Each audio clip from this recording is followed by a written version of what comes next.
The first one today up on the board is fish, the good and the bad, and it's going to be out of Matthew 13:47 through 53. Remember, if you're reading from the board, you're getting the King James, and that's fine. If you read from your own individual Bibles, and you may, tell me what the version is before you start your reading. And if you don't want to read, if I hear silence for longer than maybe 3 or 5 seconds, then I'll start reading. Okay? So, would someone go ahead and read that passage starting at 47? All right. Fish, the good and the bad, Matthew 13:47 to 53. It says, Again, the kingdom of heaven is like unto a net that was cast into the sea and gathered of every kind, which when it was full, they drew to shore and sat down and gathered the good into vessels, but cast the bad away. So shall it be at the end of the world. The angels shall come forth and sever the wicked from among the just, and shall cast them into the furnace of fire. There shall be wailing and gnashing of teeth. Jesus saith unto them, Have ye understood all these things? They say unto him, Yea, Lord. Then said he unto them, Therefore every scribe which is instructed unto the kingdom of heaven is like unto a man that is an householder, which bringeth forth out of his treasure things new and old. And it came to pass that when Jesus had finished these parables, he departed thence. Remember last week we talked about the tares growing in the field. Somebody was supposed to do a book report. No. I offered an opportunity for someone to do a report on the word darnel, which is what the tares are technically called. The vegetable material is called darnel. I say vegetable material because when people get pulled over for vegetable material in their car, that's how it's referred to on the evidence report. You know. Not that I know about those things. Yeah. No. I know about those things from other sources.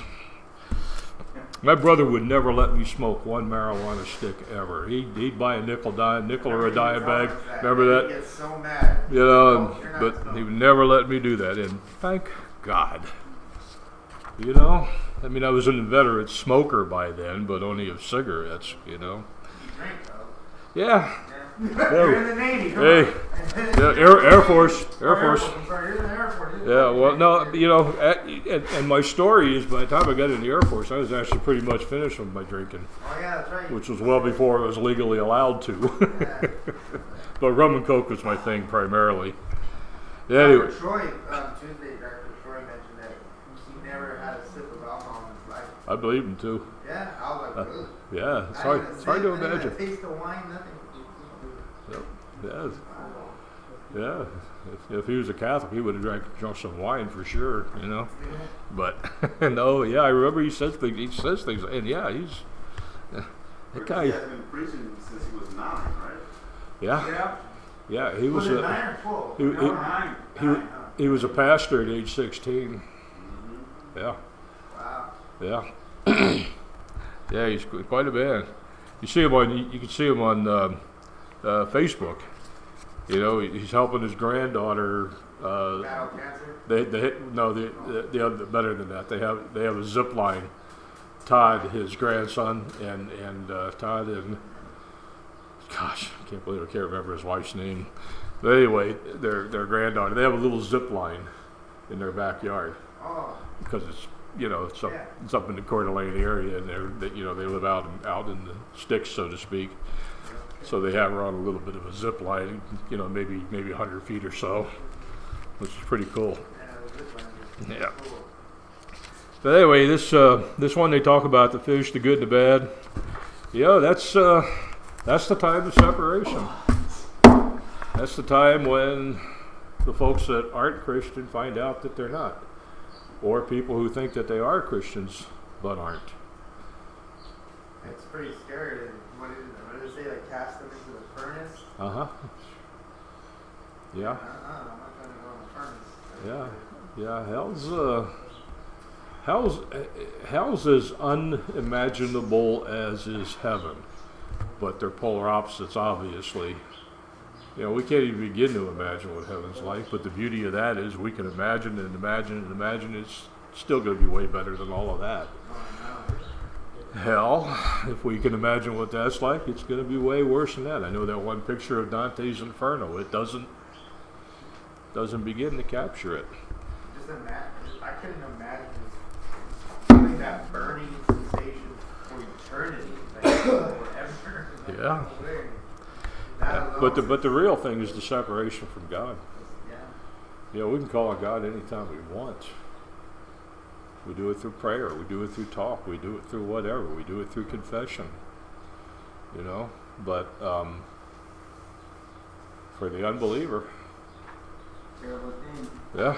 But you know, what's amazing about it, you know, you think about it, and really you're going to be conscious. So you're going to be conscious and feeling what you're feeling, and knowing what you could have decided, regretting what you know that you could have been in heaven, and being in paradise, and nice, walking the streets of transparent gold with Christ, the glory of the Lord, and knowing that you chose where you to suffer, and you're feeling that suffering, being conscious of feeling that suffering. Wow.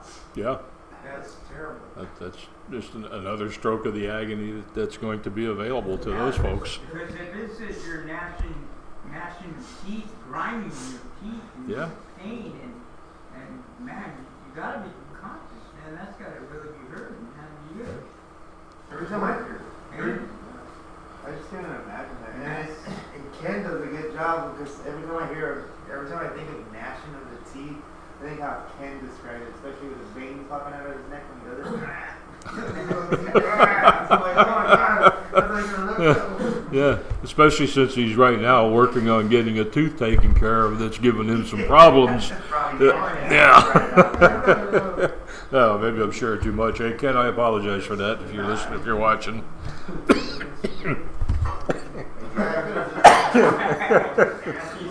So much for the sincerity of that apology, huh?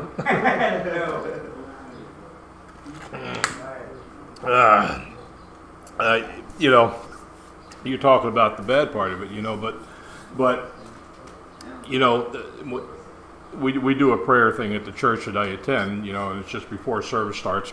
A few of us gather together and we pray for the service today. And every time I lead that, you know, beforehand, we're kind of cracking up, telling jokes, having fun, and we always start with a laugh. And one of the first things that I pray about is thank you, Father God, for giving us a sense of humor. Because I don't know. I don't know if I've always been fascinated with humor, but I think I have been. You know, anybody from Texas by any chance? Here? No? Been there a lot. Oh. Yeah, I've been there. Yeah, I spent a few years there. Yeah, there's a set of books that are only about like that thick, and they're called the Texas Dictionary of the English Language, and they're just funny as all get out. This guy named Jim Everhart, he's got a face that his face communicates every one of those words. It's just funny. Yeah. Sorry. I was gonna move actually to Texas before I moved to Arkansas. Uh-huh. But I ended up not moving to Texas with my ex. And that was a great thing. Yeah. Where would you have moved to if you went there? In Texas, she moved to Houston. Yeah, Houston. And I was gonna move to Houston, but I ended up going to Batesville, Arkansas, and just lived out there for a little while with my son. Yeah. But every time that we go to Texas on tour, and I was always touring in a band. Mm-hmm. Every time we went to Texas, we were there for at least a week and a half, because from starting from El Paso and going all over. Seriously, Texas is huge. It's its own. Yeah. It's its own. It's whole country. Continent. Like it's insane. Going all the way down to Corpus Christi and then back up to Amarillo and then to here to there. It was like. Yeah. I love Texas, man. Everyone was awesome. Yeah, and I recognize all those names too because I was about 100. I was stationed at a base. In fact, my wife's first introduction to America was West Texas. Coming out of a tropical environment and going to West Texas, that was real exciting for her. You know, but it's 100 miles west of Abilene, and I think it's about 200 miles or so east of El Paso, but it's right straight down from Amarillo. Yeah. place called Big Spring. Only one spring, and you couldn't find that because it didn't exist anymore. But yeah, there used to be an Air Force base there. We spent a lot of time too in Austin because they have like a 3-day festival there called the South by Southwest tour. Yeah. So we spent a lot of time in Austin. I love Texas. Texas is awesome. Yeah. Well, I got a nephew and a niece through marriage to my wife that live in Houston. You know, and I actually she has a half brother that lives there as well. You know. It's its own country, that's for sure. It is that. Yep. Yeah.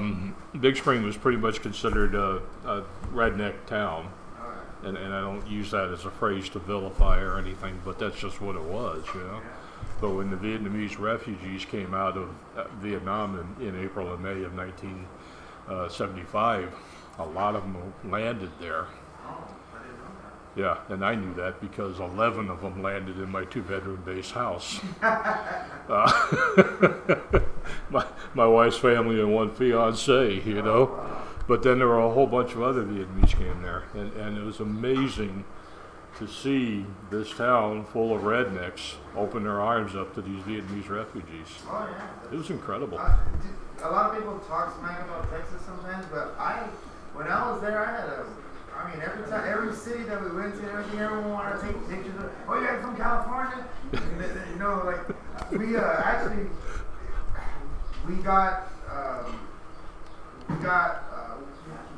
our band was able to go, because I kept talking about Willie Nelson. I can't believe Willie Nelson's going to be here. And so our manager was like, I got you guys backstage passes for free to go see Willie Nelson. Oh, so yeah. we all went, and this guy kept staring at me because I used to dip too. So first of all, he's looking at this guy, all these kids looking like us with all these tattoos, and we look like, you know, straight out of LA. And this guy, you know, with his boots and cowboy hat, and I'm chewing tobacco, and he's looking at me like I'm weird because I used to chew tobacco. So he comes up to me all mad, hey there, boy. And then he starts talking to me like in this little redneck voice, and he takes my Dodger hat off, and he chucks it. He's like, you ain't in LA. And I got mad like, what? But he was being nice. I didn't get it because he goes, here. He takes his hat off, his cowboy hat, and puts it on. He's like, you're in Texas, boy. So you need a Texas hat. And I was like, oh, all right then. I was like, never mind. And he was just talking with us the whole night. But I thought he was being rude at first. Like, what the heck? But he was being genuinely nice, and he treated us to dinner after the show. Willie Nelson? No, not Willie Nelson. The guy that was backstage. But anyway, Texas people. Okay. All right. Not bad. Yeah, we're all over the place today, aren't we? Yeah. And that's okay. Paul Wilbur got us. That's okay. You know, if we don't, you know, it's not like we have a 17-week course and then I'm going to grade you. Isn't that good, huh? Now, if I did grade you, you'd do well anyway, because I always start everybody at an A. You know, if you earn less than an A, you earned it. All right, let's move on to number 62 there. Jesus stills the storm. If somebody would read the Matthew 8:23 through 27 passage first, and then we'll just move right into the Mark and the Luke. New American Standard Bible. When he got into the boat, his disciples followed him. And behold, there arose a great storm on the sea, so that the boat was being covered with the waves. But Jesus himself was asleep. And they came to him and woke him, saying, Save us, Lord, we are perishing. He said to them, Why are you afraid, you men of little faith? Then he got up and rebuked the winds and the sea, and it became perfectly calm. The men were amazed and said, What kind of man is this, that even the winds and the sea obey him? And as we do go forward, consider the other two passages that we're going to read and the similarities between them, because there are three different people that wrote these things. So the Mark passage. I agree. That day of Jesus came, he said to his disciples, let us go over to the other side. Leaving the crowd behind, they took There were other boats with him. A furious squall came, and the waves broke over the boat so that it was nearly swamped. Jesus was in the stern, seated on a cushion. The disciples woke him and said to him, Teacher, don't you care if we drown? He got up, rebuked the wind, and said to the waves, Quiet, be still. Then the wind died down, and it was completely calm. He said to the disciples, Why are you so afraid? Do you still have no faith? They were terrified at each other. Who is this? Even the wind and the waves obey him.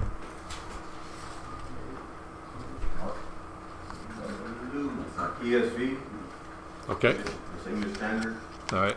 One day he got into a boat with his disciples, and he said to them, Let us go across to the other side of the lake. So they set out. And as they sailed, he fell asleep, and a windstorm came down on the lake, and they were filling with water and were in danger.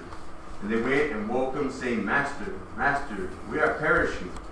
And he awoke, and he rebuked the wind and the raging waves, and they ceased. And there was a calm. And he said to them, Where is your faith? And they were afraid, and they marveled, saying to one another, Who then is this, that he commands even the winds and the water, and they obey him? Yep. Anybody been out on the sea at all? Yeah, DC. Out in the ocean? Yeah. Gnarly. Yeah. I don't. Another story, guys. I'm sorry, but about 20 years before I came out to Oxnard to live, I was visiting out here. Those 11 people that came to my house eventually migrated out here to a place called Oxnard, and so we're visiting them one time, and two of the brothers decided that they wanted to take me for a boat ride because they had bought a 23-foot boat. I'm like, I don't want to go for a ride in a boat. Come on, brother Don, you gotta go. So finally I relented, went with them, and my sister-in-law was with them. Let's see, my brother-in-law, two brothers-in-law and a sister-in-law. There was one other person, I forget who it was. So we went to their boat, and we started riding out to wherever, somewhere. We left the port. And the propeller shaft broke somewhere further out there. Well, my 16-year-old brother-in-law was pretty mechanically inclined, so he was able to get that thing working. And almost as soon as we started, this big old Navy, Coast Guard, Navy, big old Navy cutter came. The sensation was of a speeding car coming up and slamming on the brakes at the last minute. Of course, boats don't work like that, but it felt like that because it just started getting bigger and bigger and bigger, And so the guy standing on the gunnel or whatever the heck they're called. I'm not a Navy guy at all, so I don't know what those words are. But anyway, he says, turn your radio to such and such channel. Well, that's when I discovered that the radio didn't work either. So he gets his bullhorn, and he says these exact words, and I remember these exact words to this day. He says, be advised that you're in the Point Mugu radar rocket range, and we have live fire until 1600. Now, I knew what that meant. I totally knew what that meant, and that's when I learned that Vietnamese folks, or at least my Vietnamese family, don't know how to read charts or use them, because the charts are they got that information on them, but our propeller works, our propeller works, so we did. He says, go out 2 miles and then go south. I don't know why he wanted us to go south, I don't know. But we went out about 2 miles and it broke again. But we were out of range. We were out of range. We did some south, I guess either the compass worked or they looked at the sun and said, okay, turn left, and I don't know. I'm not a navigator either. But the propeller shaft broke again. And it's starting to, the sun's starting to go down. I can see it, And I'm like, okay, you know, and me, I'm thinking Gilligan's Island, you know, but there's no islands around, not until you get a little further, quite a bit further out, because we weren't anywhere near the shipping lanes, because I could see the big ships passing by. And, you know, and I'm like, oh, okay. My wife's going to be annoyed that my family killed me, but, I mean, her family killed me, rather. And so anyway, I got up on the roof of the thing, and I took some black tape and I wrote SOS on it in big letters, thinking maybe somebody will fly by and see it. I don't know. Started getting a little darker. Well, I discovered that fishermen, people who were out there deep sea fishing around 4:30, 5 o'clock, 5ish, whenever the sun started to go down, they started coming in. And so I had an air horn, which lasted about 12 seconds. And finally, I'm waving frantically. They're waving not so frantically, because, you know, they got a different personality than I got. But anyway, this other boat finally pulled up, you know, and he suggested that maybe he could hook a rope to us and tow us in. Well, he was about a 23-foot boat himself. And I said, you know, sounds like a really great idea, but I think it'd probably swamp your boat in the process trying to pull another 23-foot boat. So I said, but would you please, when you get back to port, I said, do you have a range finder or whatever the terminology was back then? He said, yeah, I do. I said, if you could mark down the location and let them know we're out here. So just before the sun dropped, Coast Guard helicopter comes by, and they use a blackboard. And they write on the blackboard, and help is on the way, you know. Coast Guard cutter's on its way out to help you, and then they take off, and then they circle back again. Are you sinking? Kind of an afterthought. And I should have said yeah, but I said no, we're not.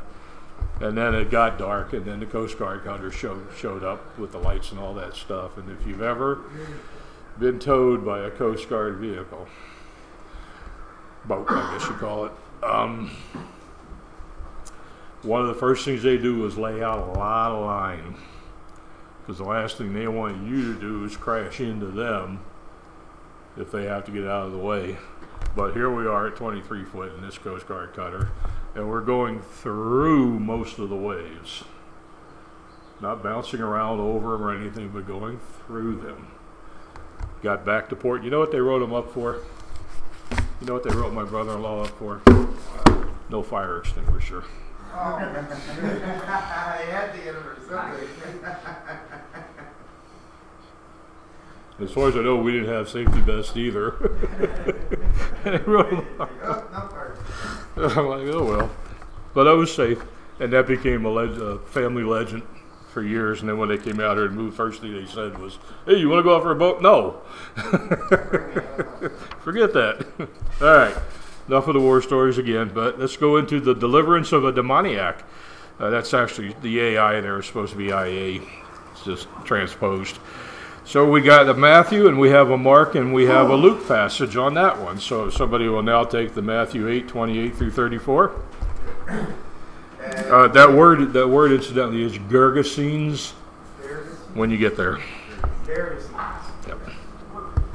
And when he was come to the other side into the country of the Gergesenes. Gergesenes. There met him two possessed with devils, coming out of the tombs, exceeding fierce, so that no man might pass by that way. And behold, they cried out, saying, What have we to do with thee, Jesus, thou Son of God? Art thou come hither to torment us before the time? And there was a good way off from them, and herd of many swine feeding. So the devils besought him, saying, If thou cast us out, suffer us to go away into the herd of swine. And he said unto them, Go. And when they were come out, they went into the herd of swine. And behold, the whole herd of swine ran violently down a steep place into the sea, and perished in the waters. And they that kept them fled. and went their ways into the city, and told everything, and what was befallen to the possessed of the devils. And behold, the whole city came out to meet Jesus, and when they saw him, they besought him that he would depart out of their coasts. Okay, before we start with the mark, I do want to continue to remark for anybody that hasn't heard this already. The King James Version uses the word devils. In most cases, the word devils translates out to demonia, which is demoniac in English. Okay. The word for devil in the King James is diablos. Yeah. And there's only one devil. So when you see devils in the King James Version, if you happen to be reading that or somebody else is reading that too, you don't think that there's a lot of, not that the devil looks like the red guy with the horns and all that, but that's not what we're talking about. We're talking about demons, and there are plenty of demons around. There's probably several hundred of them right around here right now listening even to what we're talking about. Wouldn't surprise me at all if we could count them, but it's demonia rather than diablos. So now, and this word, the Gergesenes, in this one, is, if you're using King James, is Gadarenes this time. But go ahead and read that. Okay. They went across the lake to the region of the Gergesenes. When Jesus got out of the boat, a man with an evil spirit came from the tomb to meet him. This man lived in the tomb, and no one could bind him anymore, not even with a chain. For he had often been chained hand and foot, but he put the chains apart and broke the irons on his feet. No one was strong enough to subdue him. Night and day among the tombs and in the hills, he would cry out and cut himself with stones. When he saw Jesus from a distance, he ran and fell on his knees in front of him. He shouted at the top of his voice, "What do you want with me, Jesus, Son of the Most High God? Swear to God that you won't torture me." For Jesus had said to him, "Come out of this man, you evil spirit." Then Jesus asked him, "What is your name?" "My name is Legion," he replied, "for we are many." And he begged Jesus again and again not to send him out of the area. A large herd of pigs was feeding on the nearby hillside. The demons begged Jesus, "Send us among the pigs. Allow us to go into them." He gave them permission, and the evil spirits came out and went into the pigs. The herd, about 2,000 in number, rushed down the steep bank into the lake and were drowned. Those tending the pigs ran out to report this in the town and countryside, and the people went out to see what had happened. When they came to Jesus, they saw the man who had been possessed by the legion of the demons sitting there, dressed in his right mind, and they were afraid. Those who had seen it told the people what had happened to the demon-possessed man, and told about the pigs as well. Then the people began to plead with Jesus to leave their region. As Jesus was getting into the boat, the man who had been demon-possessed begged to go with him. Jesus did not let him, but said, "Go home to your family and tell them how much the Lord has done for you, and how he had mercy on you." So the man went away and began to tell the Decapolis how much Jesus had done for him, and all the people were amazed. Okay. Sidebar, that word Decapolis means 10 cities. So it's not just one city, but the whole area had 10 cities in it. Now the Luke 8:26-39. Then they sailed to the country of Gerasenes, which is opposite of Galilee. When Jesus had stepped out on the land, there met him a man from the city who had demons. For a long time he had worn no clothes, and he had not lived in a house but among the tombs. When he saw Jesus, he cried out and fell down before him and said with a loud voice, "What have you to do with me, Jesus, Son of Most High God? I beg you, do not torment me." For he had commanded the unclean spirit to come out of the man. For many a time it had seized him. He was kept under guard and bound with chains and shackles, but he would break the bonds and be driven by the demon into the desert. Jesus then asked him, "What is your name?" And he said, "Legion," for many demons had entered him. and they begged him not to command them to depart into the abyss. But a large herd of pigs was feeding there on the hillside, and they begged him to let them into these. So they gave them permission. Then the demons came out of the man and entered the pigs, and the herd rushed down the steep bank into the lake and drowned. When the herdsmen saw what had happened, they fled and told it in the city and in the country. When people went out to see what had happened, and they came to Jesus and found the man from whom the demons had gone, sitting at the feet of Jesus, clothed and in his right mind, they were afraid. And those who had seen it told them how the demon-possessed man had been healed. Then all the people of the surrounding country of the Gerasenes asked him to depart from them, for they were seized with great fear. So he got into the boat and returned. The man from whom the demons had gone begged that he might be with him, but Jesus sent him away, saying, "Return to your home and declare how much God has done for you." And he went away, proclaiming throughout the whole city how much Jesus had done for him.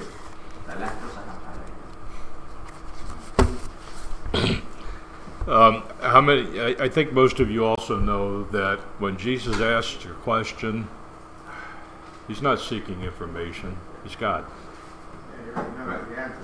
He's asking questions because he wants the crowd to hear the question. And he also wants the crowd, in many cases, to hear the answer. And you'll notice also sometimes that Jesus will say, "Don't tell anybody." And of course, they went ahead and do that anyway. And then other times, like in this case, he wants them to tell somebody when he goes home. So as you read your Bibles, look for those differences, especially in the ones that have parallel passages, to see those things that make you a little more astute, if you will. So now in number 64 here, the healing of a young girl and a sick woman. And again, we have 3 different passages, not quite as long, I don't think, as the others. Whoa, no, wait a minute, that's not true. One of them's pretty long. Okay, the Matthew passage, again, each time you read from your Bible, cite your which Bible you have, because we forget. Okay, Matthew 9:18 through 26. Reading off the board. Okay. While he spake these things unto them, behold, there came a certain ruler, and worshipped him, saying, My daughter is even now dead. But come and lay thy hand upon her, and she shall live. And Jesus arose and followed him, and so did his disciples. And behold, a woman, which was diseased with an issue of blood 12 years, came behind him, and touched the hem of his garment. For she said within herself, If I may but touch this garment, I shall be whole. But Jesus turned him about. And when he saw her, he said, Daughter, be of good comfort. Thy faith hath made thee whole. And the woman was made whole from that hour. And when Jesus came into the ruler's house, and saw the minstrels and the people making a noise, he said unto them, Give place, for the maid is not dead, but sleepeth. And they laughed him to scorn. But when the people were put forth, he went in, and took her by the hand, and the maid arose. And the fame hereof went abroad into all that land. Okay, and then the Mark passage, this is the longer one, 5:21 through 43.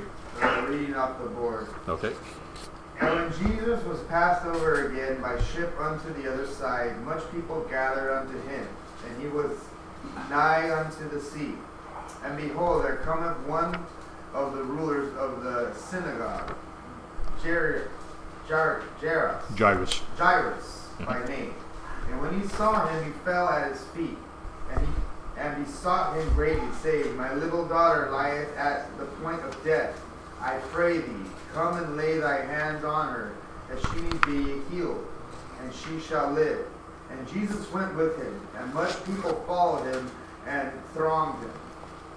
And a certain woman which had an issue of blood 12 years, and had suffered many things of many physicians, and had spent all that she had, and was nothing bettered, but rather grew worse. When she had heard of Jesus, came in the press behind, and touched his garment. For she said, If I may touch but his clothes, I shall be whole. And straightway the fountain of her blood was dried up, and she felt in her body, that she was healed of that plague. And Jesus, immediately knowing in himself that virtue had gone out of him, turned him about in the press and said, Who touched my clothes? And his disciples said unto him, Thou seest the multitude thronging thee, and sayest thou, Who touched me? And he looked round about to see her that had done this deed. But the woman, fearing and trembling, knowing what was done in her, came and fell down before him, and told him all the truth. And he said unto her, Daughter, thy faith hath made thee whole. Go in peace, and be whole of thy plague. While he yet spake, there came from the ruler of the synagogue's house certain, which said, Thy daughter is dead. Why troublest thou the master any further? As soon as Jesus heard the word that was spoken, he said unto the ruler of the synagogue, But not afraid, only believe. Be not afraid. Oh, be not afraid, only believe. And he suffered no man to follow him, save Peter and James and John, the brother of James. And he cometh to the house of the ruler of the synagogue, and seeth the Tumult. Seeth the tumult, and them that wept and wailed greatly. And when he was come in, he saith unto them, Why make ye this ado, and weep? The damsel is not dead, but sleepeth. And they laughed him to scorn. But when he had put them all out, he taketh the father and the mother of the damsel, and them that were with him, and entered in where the damsel was laid. And he took the damsel by the hand, and said unto her, Talitha Kumi. Talitha Kumi, which is being interpreted, Damsel, I say unto thee, arise. And straightway the damsel arose and walked, for she was of the age of 12 years, and they were astonished with a great astonishment. And he charged them straitly that no man should know it, and commanded that something should be given her to eat. Okay. And now somebody for the Luke 8:40 through 56 passage. Okay. Now, when Jesus returned, the crowd welcomed him, for they were all expecting him. Then a man named Jairus, the ruler of the synagogue, came and fell at Jesus' feet, pleading with him to come to his house, because his own daughter, a girl about 12, was dying. As Jesus was on his way, the crowd almost crushed him, and the woman was overhead, who had been subject to bleeding for 12 years. But no one could heal her. She came up behind him and touched the edge of his cloak, and immediately her bleeding stopped. Who touched me? Jesus asked. When they all denied it, Peter said, Master, the people are crowding you and pressing against you. But Jesus said, Someone touched me. I know that the power has gone out from me. Then the woman, seeing that she could not go unnoticed, came trembling at his feet. In the presence of all the people, she told why she had touched him and how she had been instantly healed. Then he said to her, Daughter, your faith has healed you. Go in peace. While Jesus was still speaking, someone came from the house of Jairus, the synagogue ruler. Your daughter is dead, he said. Don't bother the teacher anymore. Hearing this, Jesus said to Jairus, Don't be afraid, just believe, and she will be healed. When he arrived at the house of Jairus, he did not let anyone go in with him except Peter, John, and James, and the child's father and mother. Meanwhile, all the people were wailing and mourning for her. Stop wailing, Jesus said. She is not dead, but asleep. They laughed at him, knowing that she was dead. But he took her by the hand and said, My child, get up. Her spirit returned, and at once she stood up. Then Jesus told him to give her something to eat. Her parents were astonished, but he ordered them not to tell anyone what had happened. Okay. Give me a moment, because I'm actually missing 55 and 56. Okay, thank you for that. Little tip on names. When you have an AI together, say it as I. That's pretty consistent through Hebrew and Greek both. It doesn't apply to other things like that word straightly. You wouldn't say straightly, but you would say straightly. But for names, it's almost always I. So that's why it was Kumai. C-U-M-A-I. That didn't have an AI on it. It was Kumi, Talitha Kumi. Oh. Yeah, yeah, that was Talitha Kumi, just because that's Aramaic. I think, I'm pretty sure. Don't quote me on that either. And what's the other thing I want to comment? Oh yeah, this woman being fearful. A woman's not allowed in that culture of that day. A woman is simply not allowed, was simply not allowed to approach a man under those circumstances, much less a leader, and all the other things. And so she was literally terrified. Very, very substantially, because it's like, oops, got caught, But obviously, and again, Jesus asks questions. They're not for his knowledge. He knows everything, So, I say those things because, again, as you, got lots of agains, so that as you study, as you read your own scriptures, you'll be able to pick up on that. Okay. So we only got one passage here, the healing of the blind and the deaf. If somebody would read the Matthew 9:27-34. Off the wall. Okay. And when Jesus departed thence, 2 blind men followed him, crying and saying, Thou son of David, have mercy on us.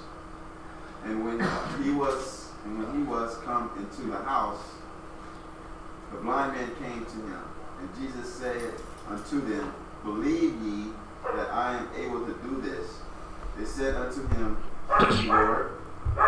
Then touched he their eyes, saying, According to your faith, be it unto you. And their eyes were opened, and Jesus straightly charged them, saying, See that no man know it. But they, when they were departed, spread abroad his fame in all that country. As they went out, behold, they brought to him a dumb man possessed with the devil. And when the devil was cast out, the dumb spat, and the multitudes marveled, saying, It was never so seen in Israel. But the Pharisees said, He casted out devils through the prince of the devils. Hey, a grammar point, Martin. Yes. Off the wall, really? I had to add that. You did, yeah. Okay, all right. Because I don't, I don't think. Let me see what's here. That's not the wall, by the way. That's the grammar point. Okay. But thank you for an opportunity to be vilified. The band slogan that's the band slogan off the wall. Yeah. It's the correct way to say it. Huh? It's the correct way. It's what? Correct way to say it? Off the wall? What's the correct way to say it? That's a board. I don't know. I don't know, because off means not on. So how are you going to get off the wall? Off the chalkboard? Whiteboard. Whiteboard. Yeah, it's called whiteboard. That's no, we don't have a chalk. There's no chalkboard in here in the old days. But off the wall is. Yeah. Off the wall is off the wall, Martin. Okay, let's move on.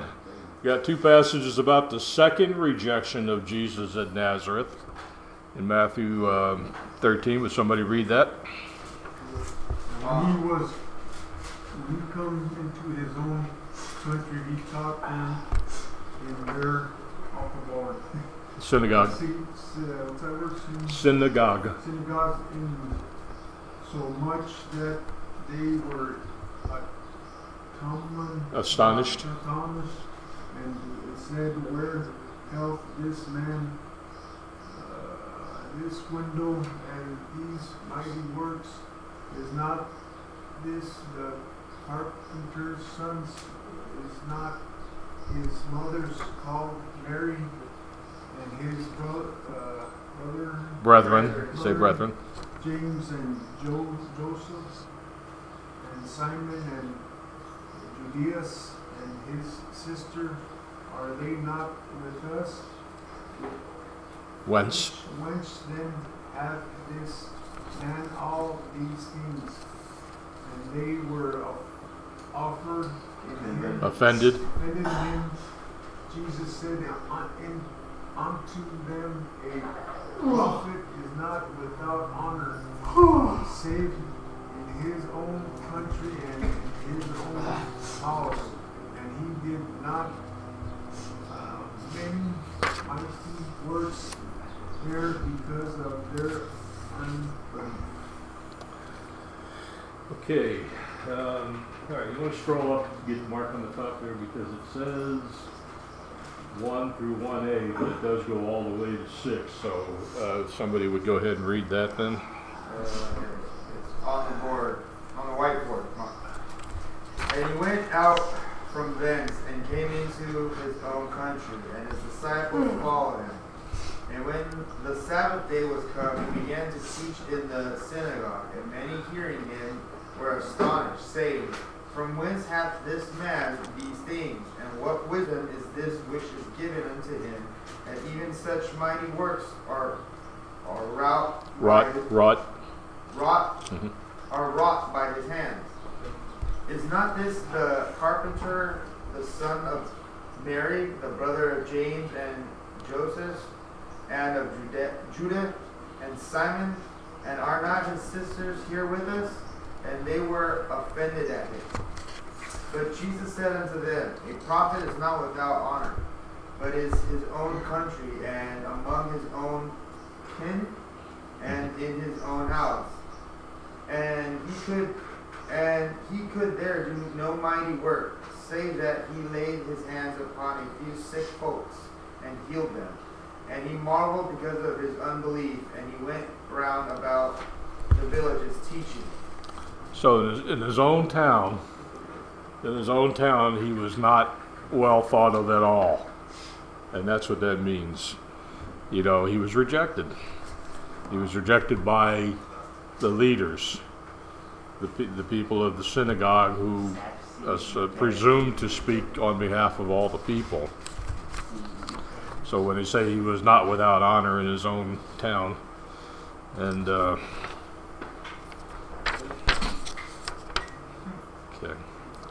the death of John the Baptist, and that's covered in Matthew, Mark, and Luke. So someone go ahead with the Matthew passage on that, please. No, I'll tell you what. Let's take a break. Let's take a break. And then whoever really wanted to get that first, you can have it when you come back. Quarter after, does that work? Yes. Okay. I probably should say 5 after, then you'll be here by a quarter after maybe, huh? But